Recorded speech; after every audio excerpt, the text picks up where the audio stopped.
Today we're going to learn how to put a very modern spin on a traditional ancient recipe for hummus. I'm back in the kitchen with Chef Debra Queen, the Queen of Green Cuisine. Hi. So this recipe's been around for a while, huh? Well, you know, it's as old as beans, I always say. Makes sense. And it does have a Middle Eastern accent, you know, origination. And, but, you know, now with the way that food is, it's not just about plain hummus. So you can add all different types of ingredients to bring different accents into it and great flavor profiles. And it's very healthy for you, hummus, right? Yeah, it's extremely healthy for you. It's high in iron and magnesium and calcium. It's a complete protein. It keeps the blood sugar level, you know, from spiking and falling too quickly. And so it's great. It's really versatile too. It's a snack. It's a, you know, it could be put on your bread instead of mayonnaise. Oh, that's a great thought. Yeah, things Keep like it that. healthy. And so there's a lot of usefulness. Sometimes I roast carrots, and I do carrots. You could do sweet potato hummus. You could do beets. It's really imaginative. variety. Eggplant, you know, you can really use your imagination with this. A lot of secrets, though, that come to making hummus, huh, Chef? Yeah, well, you know, it's one of those things you find out over time. First, you start with the tahini. You should always use roasted tahini as opposed to raw tahini. It takes some of the bitterness out by roasting it, and that's from sesame seeds. Okay. So it's sort of like peanut butter. When the texture, you know, is the texture. And then always fresh squeezed lemon juice. All right. And it's one of those things where you have to start with this process. Normally it's a minute that you process these together before you add other ingredients. But I call it the 12-step program. And so after that, then you add your garlic. You always add garlic. You could add raw garlic, but I like to roast it because that takes some of that, you know, deep edge off the garlic. Sure. And so we did roast some beautiful garlic here, and you're going to be adding stuff, I can do that, yes. And so you normally would process this for a minute, each item for a minute in between, but you see how it becomes like a paste? Yes. Should I put You this know, in? Put All it of right it? in there, honey. Yep. Well, we like a lot of garlic I agree. in our stuff, you know. Okay. And so, and the little oil is wonderful too. That just acts as an emollient. And who doesn't like oil? Olive oil, good olive oil. That's true. You know, it adds so much flavor. So here we go. You want to process? Sure, no All right. problem.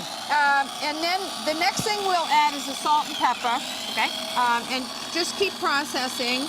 I did sea salt and fresh cracked black pepper. Okay. And this has one of those little places where you can put it add the right stuff down in. in, which is kind of cool. I'll keep doing this then. Yeah, yeah. I hope you get one of these for your wedding. Do I need one, Chef? You need one of these, especially the small, because I'm it's breaking very it now. versatile. There we go. I use it for all my garlic and shallots. I make a paste. Okay. And I use the paste a lot in my cooking. Okay. Now, at this point, you could add some heat if you wanted to. You could add some habaneros or serranos, or you could just do a little hot sauce. Yeah. You know, so this is a honey habanero. Oh, good. Let's So try that. all that stuff goes right down the little tube. You know, we don't want to go too crazy, but, you know, I do like a little heat. Okay. Crushed red pepper, cayenne, anything like that you can put in. And then in the next step, it's this, we did the salt and pepper. Now you're going to drizzle the ice cold, actually we're going to put our beans in first here. And so those go in, and it's going to get really stiff. Any particular type of chickpeas are we looking for, or does it not really matter? Well, I like to soak the chickpeas overnight and then put them in the in the crock pot for during the day, and then they just cook. Put a whole onion right in there, maybe a bay leaf. If you like a little heat, you could put a pekin pepper or some kind of pepper in there.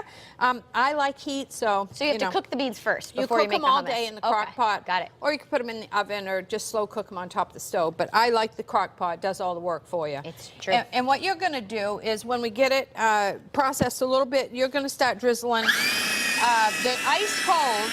I put ice cubes right in there. Ice cold, either water, a little at a time, and or some of the bean juice. Because you've got the flavor. Oh, it goes down in the little hole there. It's going. It's going. Got a little hole there. Yeah. Little tricky. We tried. I'm making such a mess. We tried to do something fancy, but that's okay. It's working. You see how it's affecting the texture? Yes. Yeah. Keep going? Yep. You're gonna probably need a little more. Now you can even hear it as it's moving. One of the beautiful things about this is that people spend a fortune on hummus when really it takes to make. You could use canned. You don't have to soak do that whole thing. But for one can, which costs $1, we'll say. You know, I use organic, so it's a little more. But you can make enough hummus for the whole week for like $1.50, $2 at the most. It's a bargain, huh? And then you get this other little thing, like 8 ounces is $2.50, $3. So it's just a nice thing that you can make your own. You know how healthy it is. Sure, makes sense. What went into it, and your kids will love it. You can use it as a dip, and it's not just about using pita chips and potato chips and things like that. Although I did find these beautiful guacamole chips, which are quite lovely with this. Oh, I'll have to try but it. you know, nice for your kids. Veggies to dip it in. It gets them so that they'll eat more veggies. Sounds good. Now we have different varieties that we're going to make. Yeah? I'm a fan of pesto, maybe roasted pepper. What do you think? You do whatever you want, honey. You're going to put that right in here. I'll put the rest of that little bit Now, of should I put all of the liquid. pesto in here? Or I just a would little? put maybe half, and here's your little dipper. You Okay. can use that. Throw some good pesto. You know, that's just Parmesan good. and pine nuts and basil. Okay. And now the gardens are starting to come, so, you know. Roasted pepper? I'm so excited. I have 14 raised beds. Gardens, Oh my goodness, and, what are you growing in there? I grow everything. You put a finger on it, and I can probably tell you that I'm growing it. Except for corn. I tried corn last year. Didn't work? There's too much room. Takes up too much space. So just process. Okay. Yeah. You could add sun-dried tomato to this. That's probably great. Eggplant, peppers, any kind of sweet potato or beets, scallions, roasted onion, caramelized Probably onion is wonderful. You can be as adventurous with this as you want to be. And I'm sorry to be shouting at you, but that's okay. look Ooh, it at looks this. fantastic. Isn't that beautiful? And then Yes. when we go to set it up, we're going to set it up on this nice little stoneware crock. But there's so many variations. You can really use your imagination.